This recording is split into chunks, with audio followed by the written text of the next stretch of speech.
Sebelum salam ditulis, maaf Ustaz, tema yang lalu. Baik. Sudah 11 bulan saya nggak punya kerjaan tetap. Nafkah yang saya berikan ke istri sangat minim sekali. Keluarga istri meminta saya untuk pisah. Akhir-akhir ini istri juga sudah tidak tahan. Istri saya bekerja. Sebenarnya kami masih saling menyayangi. Istri saya masih cinta sama saya. Ustadz, gimana saya menyikapi masalah ini? Apa saya ikuti maunya istri dan keluarga? Saat ini istri saya lagi didekati pria lain yang lebih mapan dan kaya. Salahkah saya kalau memukul pria tersebut? Karena pria itu telah mengambil kesempatan dalam kesempitan rumah tangga kami. Ustadz minta amalan atau wirid untuk melapangkan rezeki. Ini ada hubungannya sama tema nggak ini? Hah? Jawab atau enggak? Kasihan. Ya udahlah, karena malam terakhir ya.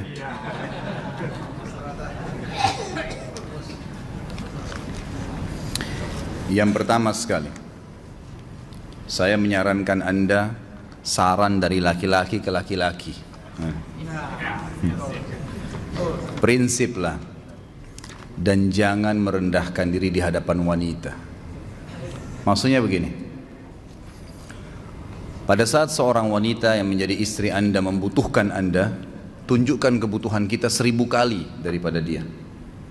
Dia sayang, dia perhatikan, dia siap berkorban. Kita harus 1000 kali lebih hebat daripada itu. Laki-laki memang penaung. Tapi kapan dibalik? Kalau saya pribadi, kapan dia tidak butuhkan, menunjukkan kebutuhan, saya 1000 kali tidak butuh sama dia. Untuk apa Anda merendahkan diri di depan seorang wanita yang kalau memang dia tidak bisa menjadi seorang istri? Karena kapan wanita sudah menyombongkan diri di hadapan laki-laki, tidak akan ada wibawa sama sekali. Ini poin dulu dalam pembukaan. Dan selalu saya sarankan siapapun ikhwah yang minta saran saya dalam masalah rumah tangga, yang paling pertama ini saya ucapkan, saya bukan menyuruh Anda menjadi keras, bukan. Tapi saya mengajak Anda untuk punya prinsip dalam hidup. Wibawa, pemimpin rumah tangga. Dibutuhkan kita butuh, tidak dibutuhkan ya sudah. Masih banyak gantinya. Dia mau ganti laki-laki lain, silahkan, ahlan wa sahlan, silahkan. Allah akan gantikan penggantinya yang lebih baik. Dan itu harus bisa kita punya prinsip. Memang begitu. Kalau ini kita terapkan dalam kehidupan kita, kita akan sangat mudah hidup. Terkadang subhanallah ada pengorbanan berat. Berpisah dengan meninggal, berpisah karena masalah dosa yang dilakukan oleh pasangan kita. Jelas haram. Kalau ada seorang istri hanya karena masalah suaminya kekurangan ekonomi mau berhubungan sama laki-laki lain, wanita apa ini? Cinta itu pengorbanan, kasih sayang. Bukan hanya pada saat mampu kemudian disayang, pada saat tidak mampu kemudian ditinggal. Subhanallah. Hati-hati, hukum Allah subhanahu wa ta'ala berlaku. Akhwat, yang jadi istri, ikhwah, yang jadi suami, harus tahu pasangan kita itu punya Tuhan sebagaimana kita punya Tuhan yang sama. Dan Allah itu maha adil.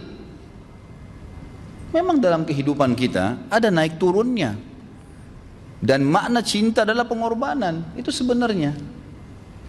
Kalau hanya kita kantongnya lagi penuh kemudian disuka sama istri, pada saat lagi tipis, lagi masalah, kemudian dia mau berhubungan sama laki-laki lain, na'udzubillah min dzalik. Wanita apa ini?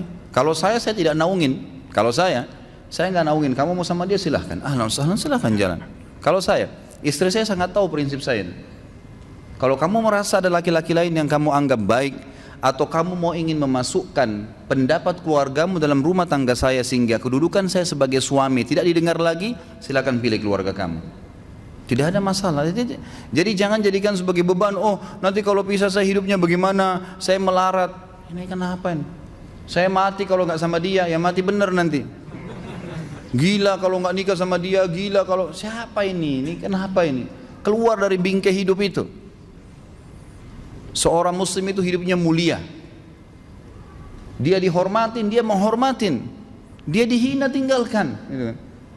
Allah SWT tidak menyuruh kita menghinakan diri, tidak boleh. Kalau wanita ini misalnya, istri ini yang dikatakan tadi masih mencintai suaminya, dia hanya sekedar minta kerja, ya, garis bawahi kalimat ini ya. Dia hanya sekedar minta kerja untuk membantu nafkah rumah tangga, ahlan wa sahlan, jempol. Nggak masalah. Bagus itu. Sampai suaminya mapan. Itu baik. Tapi dalam kondisi masih status istri punya hubungan sama laki-laki lain, naudzubillah min dzalik. Mana ghirah? Mana kecemburuan positif yang telah Allah pelihara dalam diri kita? Nggak boleh.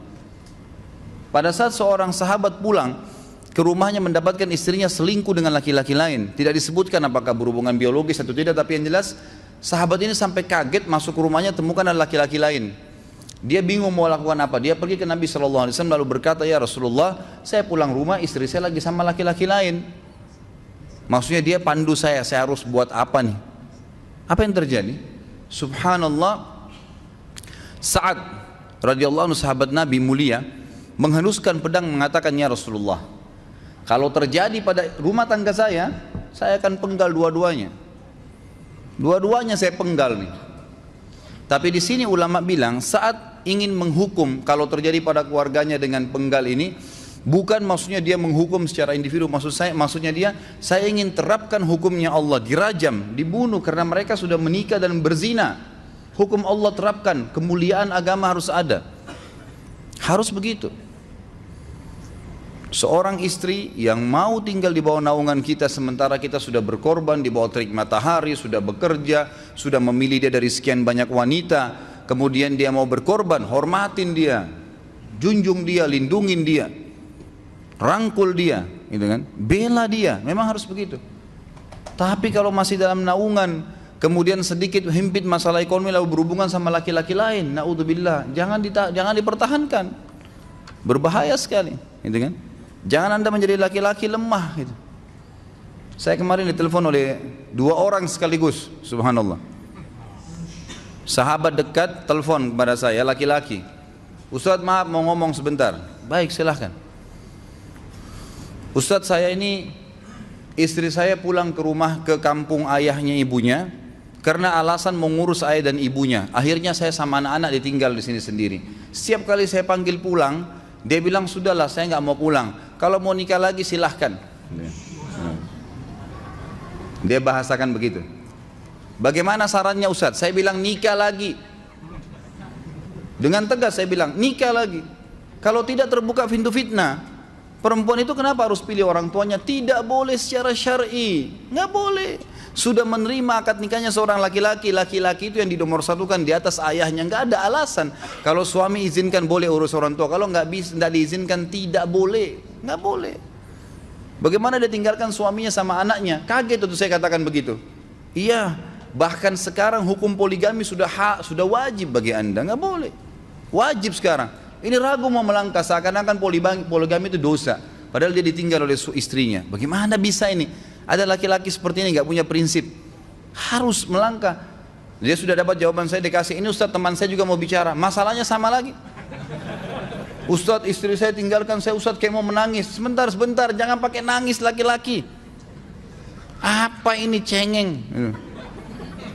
Ditinggal wanita nangis, subhanallah. Orang nangis itu ditinggal meninggal Rasulullah SAW, ketinggalan sholat subuh berjamaah, itu nangis. Nggak jadi jihad, nah itu nangis. Ditinggal perempuan nangis, la ilaha illallah. Allah ciptakan perempuan lebih banyak daripada laki-laki. Ini bukan menurunkan martabat perempuan ya.